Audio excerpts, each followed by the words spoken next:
And welcome to the Texas Talks podcast. I'm your host, Brad Swale. Today I'm joined with Texas Senator Nathan Johnson of Senate District 16, a rapidly growing area in Dallas County. First elected in 2018, he is a leading voice in healthcare, the electric grid, government transparency, and more.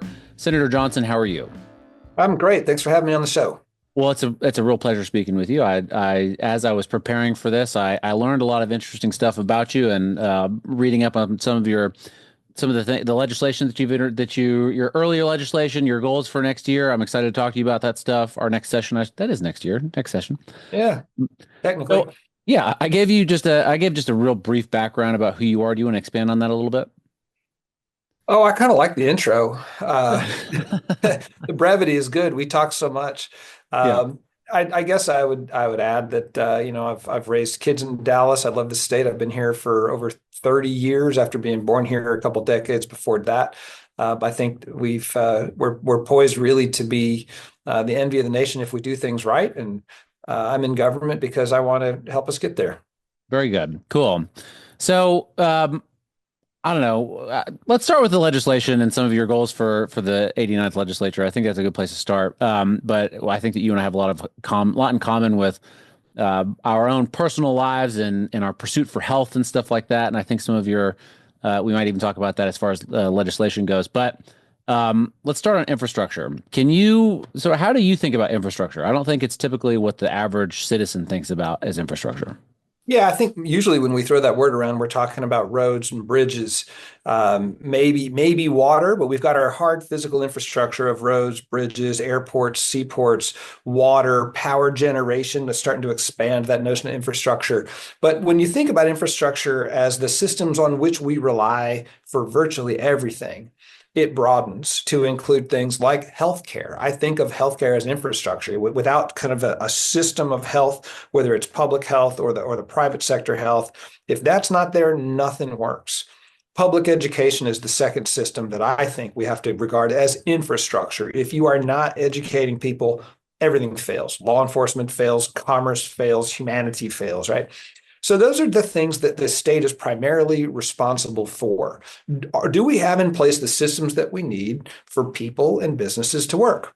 So those are infrastructure. And then finally, at some risk, I'll say, I think government itself is infrastructure, right? It sets up the rules by which everything else, there's no such thing as basketball if there's not an out of bounds and a referee, right? And governments create the conditions in which markets operate. And if your government is ineffective, everything else also is ineffective. And just think about trying to get a permit when you can't, right? Or trying to rely on law enforcement and there's no cop on duty, right? Government has to be strong and responsive the same way every other element of our infrastructure has to be. Yeah, I think that makes sense, and I know what you mean. At some risk, you're saying government is infrastructure, but I think that you're right. I use that metaphor for my son quite a bit with sports. It's the rules that make the sport, and if you're not following the rules, you're not playing the sport. And we can agree to change the rules if it's just me and him, but at the end of the day, so I'm glad that you brought up water because I hear commercials on the radio about water in Texas and different organizations that are trying to protect it. I think it's becoming more common in regular discourse, political discourse, especially here in Texas about the water strains. Can you expand on what exactly the situation is? Yeah, it's not particularly good right now. And that's not really to criticize people for failures. I think there was some good planning, some good vision, execution, and investment in the state. But I think sort of like with electrical energy, electrical power generation, and water and energy, we've gotten complacent, right? We figured things were working, so they always will. But water is always a 30-year game. You got to be looking out 30 years because it can take 30 years from designating to planning to building a reservoir, for example, right? Yeah. Or planning water usage or working with the private sector to get them to reduce consumption of water. So you always need to be looking out really far. And I don't think enough attention has been paid to that by the state. I don't think we've put enough money in it as a state. I think we've been kind of consumed with making sure we can do the most populous thing with the biggest tax rebate possible instead of investing some of that money in water. And I think we're now coming around to the point where most people agree that is a really, really important investment for the state to make. Yeah. So what we're talking about is we're running out of water. We have massive growth in industry that is really beneficial to Texas. We have a massive growth in population, really beneficial to Texas. And we have a very high evaporation rate, and we have floods as often as we have droughts. So the whole thing has to be managed better than we were in the past. Even if what we were doing in the past was working, we're not in the past anymore. We Yeah. have higher demands on our water supply. We're going to have to pay more attention and put more money into it. So what does an investment in water look like? I know, I guess the city of Austin where I live sometimes talks about building artificial aquifers, for instance. What does it look like on the state level? Is it a desalination plant down near the Gulf or something like making a deal with, I don't know, Louisiana, like another state getting some of their, what does that look like? Yeah, yeah, to all of that. If you're talking about a local entity, whether it's a municipality that owns the water supply wanting to make investments, maybe there's there's state financial support for actions like that, or there's regulatory changes that have to be made to facilitate certain developments. Planning reservoirs, investing in reservoirs. Yes, desal should be getting more money in terms of research and figuring out how we can do it at scale economically and where and why and who it partners with. The places where we can successfully perform desalination might also have to do with power that can be generated near there and at what cost, and other resources that might work in conjunction with it. So the state's job is not as simple as just cutting a check, but figuring out how can we pursue multiple avenues of increasing supply and reducing demand through a state that is how long? 1,200 miles, I think, is the length of our border, east to west. We're not much short of that. It's a huge state Yeah. with geographic differences and climate differences within the state. So, from the state perspective, we have to look at where do we need water and where do we have water? Do we get water from Louisiana or do we get it from East Texas? Do we build a pipe? Do we build more reservoirs? Because every reservoir takes out private land, takes Yeah. out public land. Um, but ultimately, it is going to cost money. Yeah. It's been cheap, it's been plentiful, and all the cheap stuff is gone. So it means investing in some cases, it means trying to stop leaking pipes in old water systems that have been around since the 1950s. And Yeah. we actually do have a very effective water development board in Texas. It was an agency that I got to review when I was on the Sunset Commission, where we look at how well things work and get rid of things that don't, and improve upon things that we can. They make small loans, they make grants to try to make sure that we're not wasting water. But the final thing that we need to take a look at from a state perspective is overall how we plan the future water supply. What we've had for a long time, and it worked pretty well, was a hyper local system where a number of individual districts all act together to submit a collective plan for the state. And so you get input from every place, and that's fantastic. But it's been a little bit short in terms of a bigger vision, right? Yeah. Because everybody's just looking out for their own space. So as a state, we need to kind of step back a little bit and make some long-term planning that has the input from everybody, but has the collective, everybody's going to need this water perspective that I think today's been lacking. Yeah. So, as far part of the part of infrastructure, obviously, is the grid and energy. And I'm curious about your thoughts about ERCOT and how it's been performing. Of course, it's been under extra scrutiny over the past several years. I think it's maybe waning a little bit, unless next summer is really hot and people will start to scrutinize a little bit more again. But how do you feel about ERCOT and the grid overall? I know that renewables are always a hot topic. I'm kind of curious what your thoughts are on maybe nuclear as a new source. I know that that's a hot topic as well. Is that something Texas Sure can is. do? It sure is. It's a hot topic. I think. Well, let's just go backwards on the questions there. Sure. On the new nuclear, we're talking about. There's a lot of different names. It goes by small modular reactors, small modular nuclear reactors, molten salt reactors. But we're talking essentially about a new technology. It's not the old fission rods. It's much safer. It's smaller. It's modular, and presently, it's not operable at scale. Okay.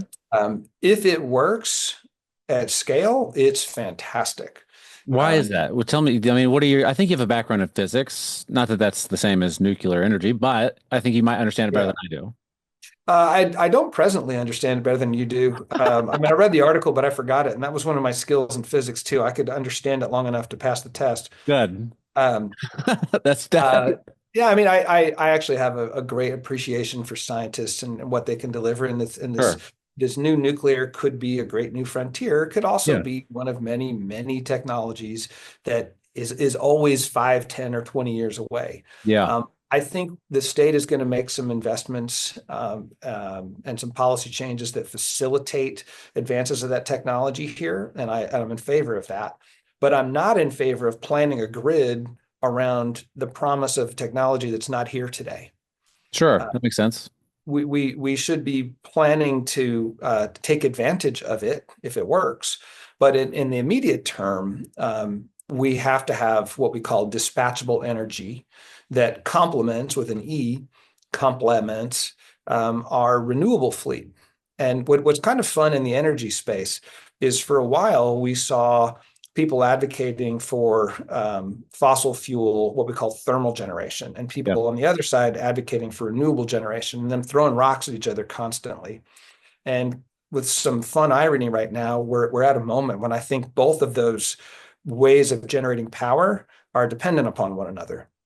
In Yeah. fact, the fossil fuel industry draws a lot of its power from renewable energy. So I think we can get past some of the silly political punches that we've been throwing for a while on those two forms and recognize that we do need thermal energy. We do need renewable energy. If we're going to meet the demands on the grid with all the AI explosion, the data centers coming, crypto here, electrification of the oil and gas industry, the return of American jobs with onshoring of manufacturing, all that stuff is just explosive growth in the demand for electricity. We're going to need every solar panel, every wind turbine, every gas generator that we can possibly have operating reliably in the Yeah. next 5 years. Yeah, crypto and data centers made a big splash in the news maybe, I don't know, 4 months ago or something like that. I think it was Dan Patrick released a statement saying that they were going to because of those the strain on the grid was going to be exponentially larger than what we had expected it to be, all because of crypto and data centers, and that maybe that was something that we're going to look into in the upcoming upcoming session. I I think think we you have to. yeah, well, I think you authored something in 2023, which I wanted you to sort of describe a little bit more, but also ask what more could be done. Thank you. Yeah, in 2023, it was a really pretty simple bill requiring crypto. And when we're talking to the public about crypto, it's not just Bitcoin we're talking about or other forms of cryptocurrency. It's the mining operations that draw tons and tons of power. And that's part of the issue. But from a grid management standpoint, where you're trying to avoid a blackout, you're trying to or avoid a foreign threat that gets hold of the switches. ERCOT needs to know how much power the cryptocurrency operations are drawing and when. And so my bill was essentially just to require the crypto industry to be open with ERCOT and to provide information on their operations. And I think there was a little concern on the crypto side about my bill at first, but ultimately they ended up supporting it, just outright testifying for it because they want to be here, Yeah. right? They don't want to get walled out. A lot of states are saying no crypto. A lot of countries have said no crypto. So the industry was actually quite cooperative on that front. Is it enough? It's not just crypto. It is the general the explosion in data centers due to AI now being in just about everything. In fact, we pretty much call everything AI Yeah. now. But the real processing power is coming, and it is very hungry for electricity. Again, together with onshoring and population growth and oil and gas, um, we might have to rethink the way that we have allocated costs for infrastructure in the past. Infrastructure, electrical infrastructure costs have always been kind of, we use the word socialized. Ain't my word, but the Sure. costs are spread around the public. Um, with the advent of single industries that come in and use more power than a major city in Texas, and then taking the cost of that and spreading it around, that probably isn't going to fly. The good thing is I think the data centers, the crypto miners, they all recognize it.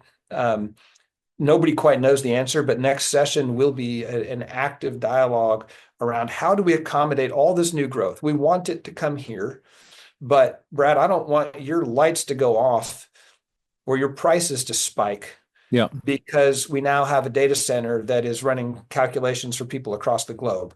That can't be the case. Yeah. What we want is Texas to be a hub of high tech, and good paying jobs and entrepreneurship and all that cool stuff. But we have to grow in balance with what we can provide in power generation and importantly in transmission. Yeah. So that's the last point. I'm sorry. I know I'm going on about this, but I No, told you, it's great. maybe I No, didn't. I'm pretty geeky on the grid. Um, it's not just about generation. It's about yeah. transmission. Yeah. You could have all that power being created out in West Texas, but it can't get to the place that it needs to go. Yeah. So part of our data center growth or our load growth in general has to be siting the industry to where we can get the electrons to them without losing the capacity to go somewhere else. And Yeah. secondly, will these massive entities that draw massive amounts of power be able to provide their own generation to some extent so that when things get tight, Brad's power doesn't go out and his bill doesn't go up, they're able to switch on their backup generation. And Yeah. that's a whole new world. Yeah. And I mean, without, government interference or not, people could make that argument, requiring them to do something like that. But it seems like smart business to have some sort of backup because I know that is, reliable energy is so important to chip manufacturers and data centers and of course all sorts of, high tech industries. You'd think that backup energy would be smart business anyway. For So sure. yeah. So I want to talk about some of your your proposed bills, Senate bills. Senate Bill 234 is about workforce housing, and I live in Austin, and housing is always an issue in Austin. And there's YIMBYs versus NIMBYs, and ADUs and grandma flats and density and town, whatever, right? Yep. Can you tell me more about that bill that you're proposing? You know, where are the homes? Like, where do you see the homes being built? How does this work? Uh, Thank you for asking it, and thanks for setting up the contrast too. There's the YIMBYs and the NIMBYs and a bunch of other ADUs. Yes, there are a number of bills that are going to come through the legislature. Some of them I'll support, some of them I won't. They all are relevant to housing, but the bill I filed is more ambitious than those. I think that not to diminish their importance, but I'm trying to seed the market for private developers to come in and create maybe 200,000 to 300,000 housing units at kind of a mid-income tier. And the reason I'm aiming at the mid-income tier is they actually get built. I mean, the fact is, under current conditions, developers aren't building enough affordable housing that Yeah. is like, basic workforce housing, the kind of people who, run the state and run the economy, in terms of their labor and being here, being able to live. That you can't make as much money building those as you can expensive homes. Yeah. So no one's building these kind of mid-market homes, mid to lower mid-market. So if I incentivize the construction of those, if we incentivize the construction of those, what you're going to see is less pressure on the lower income housing. So essentially you've got affordable housing for this tier where it's being built. They're not going to be gobbling up all the housing and bidding all the prices up. So what we're trying to do is simultaneously take the pressure off of rising home prices and literally provide people places to live. The mechanism is pretty simple. Yeah. It's similar to what we did with gas-fired generation and the Texas Energy Fund. It's what we call mezzanine financing. When you're building these $1 million, multi-million-dollar multifamily housing projects, you get a little tier here of equity, and then you get a big old bank to put in money at this level, and there's a gap right in there in the middle that's called the mezzanine. And to get that capital together in order to build your project is very expensive because the interest rate is very high. Essentially, the state comes in with a fund that provides low interest loans, very low interest loans, way below market loans that take what used to be not a very economical bet and makes it more economical.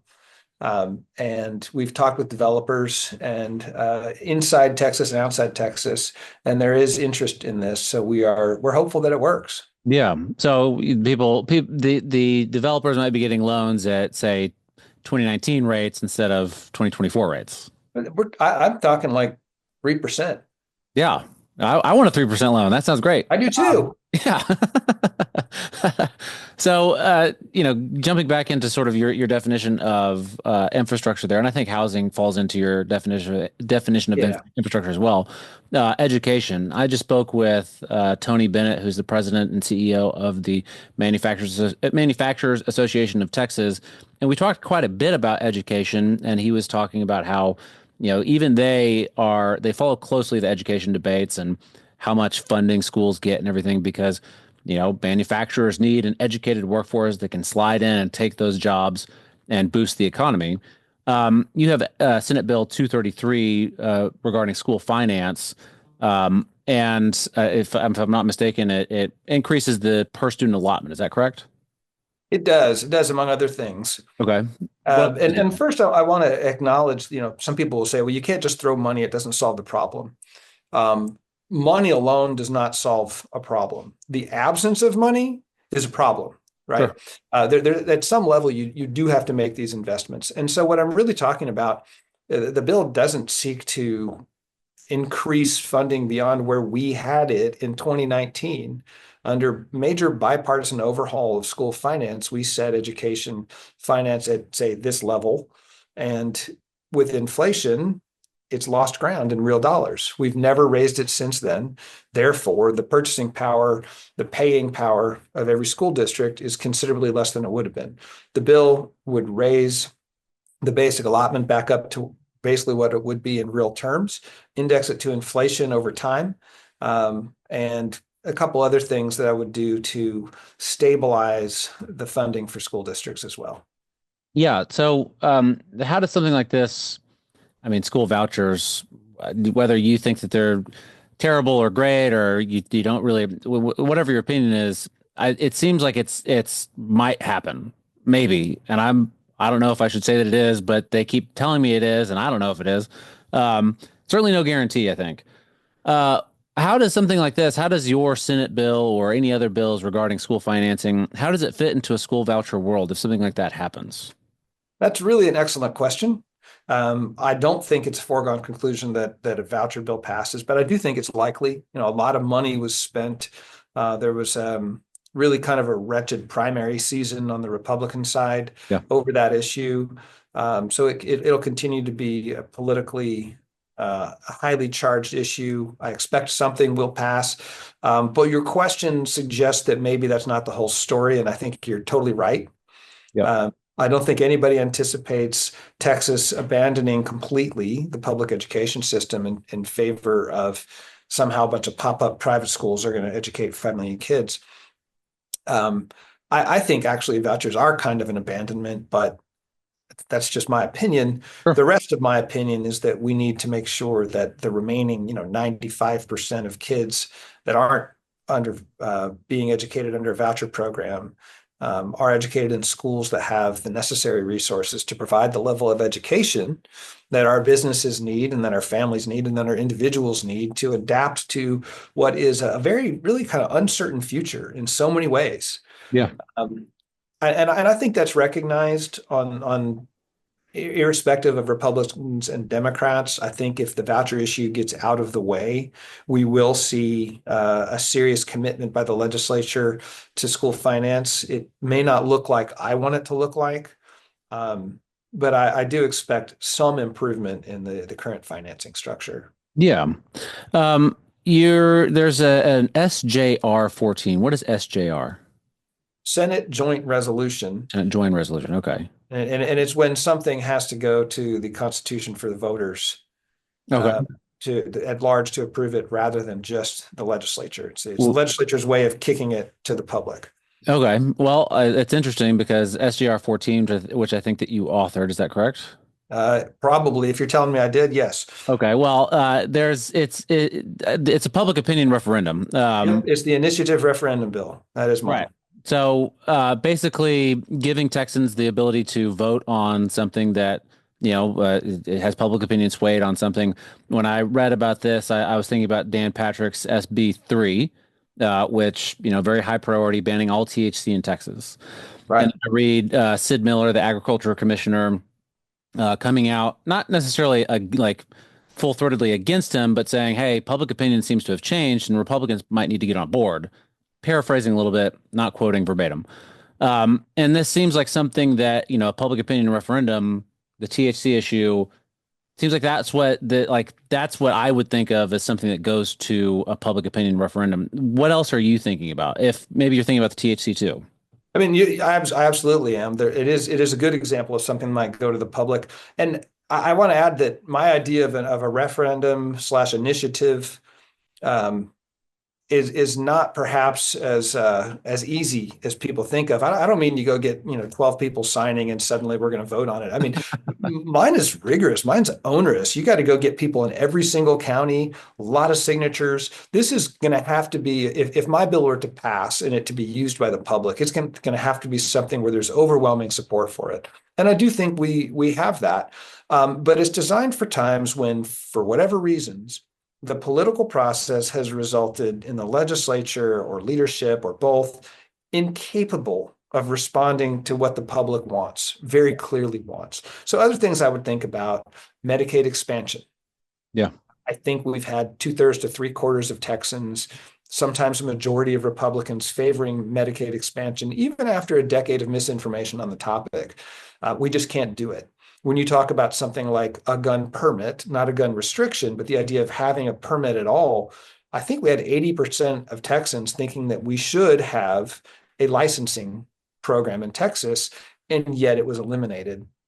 So these kinds of things where there's just a clear misalignment between the legislature and the public are where we ought to have a voice as the public, as Yeah. other states do. Last thing, interestingly, the last time this bill or something similar to it was filed was by a Republican back when Democrats had overwhelming control of the legislature. So, maybe it's the whining of somebody in the minority, but in another sense, you're talking about this THC issue where you've got two prominent Republicans disagreeing with each other. In a sense, it kind of is a pressure release valve. Yeah. You know what? Let's just kick this to the voters. Yeah. Yeah, it takes the pressure off of a specific politician and, maybe their chances of reelection or whatever. If it's they can sort of wash their hands of it a little bit. Right. But you also see, you have to bring up the issue of abortion when you talk about an initiative and referendum, Sure. whether it would be successful or not, whether you like it or not. You go to a state like Florida, which overwhelmingly supported Donald Trump, and sizable margin of them voted to legalize abortion under state law. Now, they didn't hit their 60% threshold under their own laws, but it's just a recognition that this isn't necessarily about voting for a Republican or a Democrat. It's more about where are the issues not being addressed appropriately by the legislature. Yeah. Yeah. And I imagine that, the language of the referendum, whatever paper that people sign, it's got to be very specific and meet certain requirements and everything like that. And, when you're talking about abortion or a gun permit or whatever, Legalizing marijuana. legalizing marijuana, right? It might be legalizing only for certain uses, not just Right. total legalization, right? I think that's interesting. I'll certainly be following that quite closely. I want to talk in our final few minutes here about some personal stuff. So I hear a couple. I think you're an attorney. You're a Texas state senator, and I've heard from more than one person that you like to stay healthy and fit. What's your regimen? What do you do? I try to do something every single day Okay. because it's a high pressure job and I try to be in a good mood. Okay. Sometimes it's hard. So I run a couple days a week. I swim a couple days a week. I lift weights a couple days a week, unless I'm destroying a knee, in which case I'll ride a bike. Sure. Yeah. Do you play any sports? Those sports, you I mean do mean, I hit a ball? No, those require coordination. oh, Um, come on. I try to avoid sports that require coordination other than ping pong, which I Okay. like. And Brad, I don't know you. You must be a ball hitter. Oh no, I picked up soccer, I don't know, in my adult, I don't know, maybe the past 6 years, something like that, 7 years. And I'm not very good at it, but I love playing it. I love getting out there and like playing with the same group of people every single week and Yeah. building that relationship. And it's a lot of fun. But I also lift weights and swim and bike and sauna and cold plunge and all sorts of stuff. And you do have relationships with things like sports. Yeah, There's for people sure. I run and swim with, and they're friends. Yeah, well, but when you're in the water, you can't talk to them. So it's Well, you got to do intervals. that's true. That's true. What about your diet? What do you do there? I You just eat clean, or is there something you follow? You keto, low carb? no, I don't have a strict regime. I don't eat a lot of sugar. Okay, I do try to eat a lot of vegetables. Um, good. uh, I try to eat pretty lean. Where do you get your meat from? Uh, Where do you get your meat from? yeah, I eat grass fed. If I do eat beef, Good but for it's you. grass fed because of the health profile and the ethics of it. Yeah. So I just try to have a varied diet with fruits, vegetables, meats. I eat a little bit of grains. I'm not like gluten free. I like gluten, but I don't eat a ton of bread. I just Yeah. try to eat well. Yeah. You and I sound pretty similar there. The grass-fed beef, my father was always a big proponent of that and sold it in his stores. Really? He owns local farm. He owned a local pharmacy chain, and it was always interesting to have grass-fed beef sold at a pharmacy. But I'm wondering, nowadays it's become a lot more popular, obviously. Do you get it from you just go to the grocery store and get grass-fed, or do you get local rancher stuff? What do you do? Sometimes I'll pick it up at a local grocery store, a Whole Foods and Natural Grocers, but Sure. a plug to a place called Burgundy Pasture Beef. There you go. Uh, they are they're a collective of farmers west of Fort Worth, I guess. They've got a little shop here in Dallas. They've got a main butcher shop out near Fort Worth, and it's just terrific. Stuff tastes great. Awesome. Next time you're on, I'll have to ask you about raw milk. The last thing that I want to ask you about, and this is something I learned today, and I discovered it's actually in your Senate profile page, but you are also a composer. I don't know if you still compose, but you have composed before, and you're a more successful composer than probably any composer that I've ever talked to. You compose music for I guess, the U.S. version of Dragon Ball Z. I did. I'm not a composer today because it's hard. I I don't can think I was imagine. talented enough to just like crank it out whenever I want to. In Yeah. fact, I tried at some point to write nights and weekends while being a lawyer. It just doesn't work. But there was a period of time when that was my sole profession. I wrote classical music and figured out that I couldn't make a living doing that, and I got this break writing for Dragon Ball Z, and I did 67 episodes and 5 movies. I mean, that's pretty awesome. I mean, I was a Dragon Ball Z fan when I was younger, so it's kind of cool to talk to you about that. But I can't. Is any of your work online? Can we find it on Spotify? I mean, I'm reluctant to say that because a lot of the music isn't that good. Um, I had to write it fast. Well, it could be other than Dragon Ball Z. Doesn't have to be anime related. Do you have any music? No, my classical music is not online anymore, but every now and then I trot it out for fun. In fact, I just was listening to something with my kids recently that I wrote a long time ago. Senator Johnson, I want to hear some of that music. If you get a wild hair and you want to send me something, I would love to listen to it. I'm a big fan of classical. Um, Okay. well, if you, I appreciate you taking the time. It was a real pleasure speaking with you. Do you want to plug your a website or social media before we go? Sure.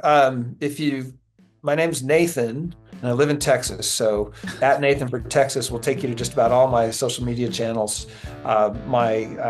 My website is senatornathanjohnson.com.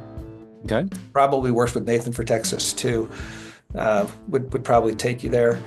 And I don't put a whole lot of constant updating chit chat comment on it because I like to spend more time thinking about what bills do I need to file? Where can Sure. I be useful? But you will see activity in those areas, and I'd love to have anybody who's interested take a look at the social media comments.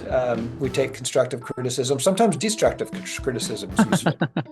Sometimes you don't have a choice. Well, That's awesome. Senator Nathan Johnson, I really appreciate you taking the time. Thank you very much for having me on. Good to talk with you.